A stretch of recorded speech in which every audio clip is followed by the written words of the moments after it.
For 70 years, we've looked back at World War II and asked ourselves, what turned the tide?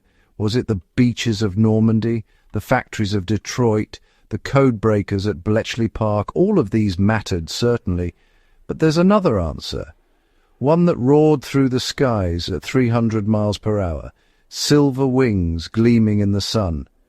A machine so perfectly engineered, so devastatingly effective, that it fundamentally changed the nature of modern warfare. This is the story of the P-51 Mustang, the aircraft that didn't just fight in World War II, it won it. In 1940, Britain stood alone. The Luftwaffe ruled European skies, and the Royal Air Force desperately needed more fighters. They approached North American Aviation with an urgent request: build us Curtiss P-40 fighters under license. But North American's chief designer, Edgar Schmood, had a different idea. Give us 120 days, he told the British, and we'll give you something better. It was an audacious promise. Most aircraft took years to develop. Schmood proposed to do it in 4 months. What emerged was sleek, low-slung, and aerodynamically revolutionary.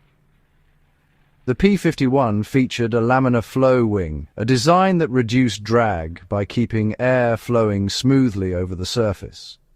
Its fuselage was sculpted with mathematical precision, every curve calculated to slip through the atmosphere with minimal resistance. When test pilots first took it up in October 1940, they marveled at how it handled. Responsive, nimble, fast at low altitudes. But there was a problem, a critical flaw that nearly relegated this promising fighter to obscurity.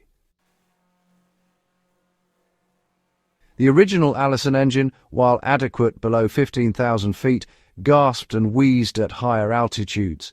In the thin air where bombers flew and enemy fighters lurked, the P-51 simply couldn't compete. Early versions saw limited service, performing ground attack missions where their low-altitude performance shined, but they were absent from the high-altitude battles that mattered most. The aircraft that was supposed to change everything seemed destined to become a footnote. Engineers knew they had created an extraordinary airframe. They just needed an engine worthy of it. That engine already existed across the Atlantic. The Rolls-Royce Merlin, the same power plant that drove the legendary Spitfire, was a masterpiece of British engineering. Its two-stage, two-speed supercharger compressed incoming air, feeding the engine the oxygen it craved at altitude. In 1942, someone asked the question that changed history. What if we put a Merlin in a Mustang? The marriage was perfect. With the Packard-built Merlin V1650 installed, the P-51B took flight in 1943, and pilots couldn't believe what they were experiencing. At 25,000 feet, where the Allison-powered version had struggled, the Merlin Mustang dominated. It could climb faster, turn tighter, and fly higher than almost anything the Luftwaffe could put in the air. Its top speed exceeded 440 miles per hour, but speed wasn't even its greatest gift. Range, that was the miracle. The P-51 could fly farther than any fighter aircraft in existence. With external drop tanks, it could escort bombers all the way to Berlin and back, a round trip of over 1,300 miles. Before the Mustang, Allied bombing campaigns over Germany were suicide missions. B-17s and B-24s flew deep into enemy territory, unescorted, because no fighter had the legs to stay with them. German fighters swarmed the formations, shooting down bombers by the dozens. Entire squadrons vanished in flames over Schweinfurt and Regensburg. The losses were unsustainable. Then came the little friends. That's what bomber crews called the P-51s that suddenly appeared on their wingtips in early 1944. For the first time, American heavy bombers had protection all the way to the target and back. The psychological impact was profound.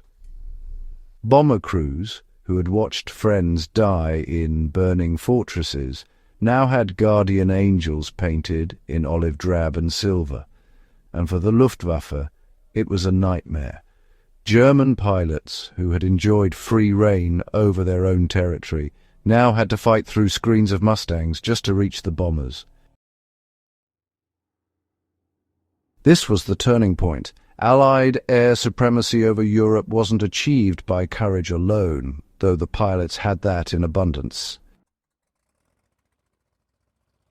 It was achieved by engineering excellence, by a fighter aircraft so superior in range, performance and reliability that it made enemy resistance, well, pretty much futile. On D-Day, when Allied forces stormed Normandy's beaches, they did so under skies swept clean by Mustangs. The Luftwaffe, once the most feared air force in the world, could barely mount a response.